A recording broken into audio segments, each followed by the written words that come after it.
Winter পড়ে গেছে, আর picnic না করলে হয়? পিকনিক স্পটে এসেই দেখি আমাদের খেলতে হবে খতরোকে খিলাড়ি।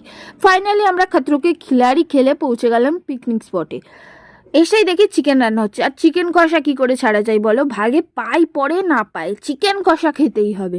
সবাই খুব এনজয় করছিলাম। আমরা যেহেতু জমিতে পিকনিক করছিলাম, জমির ফসল তুলে খাওয়ার বাড়ি আনার মজাই কিন্তু আলাদা। কি বলবো, এই ফিলিংসটা তোমাদের বোঝানো যাবে না। যারা এরকম পিকনিক করে তারাই জানে। আমার মা তো হেব্বি মজা করছিল, আর আমিও একটা তুলে খেতে আরম্ভ করে দিলাম। এবার যাব লাঞ্চ করতে, কারণ সবাই ডাকাডাকি করছিল। সবার লাস্ট পর্যায়ে পৌঁছে গেছি।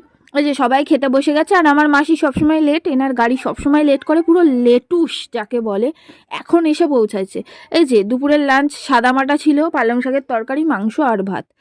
সো এবার বাড়ি যাব। So bye bye, tata.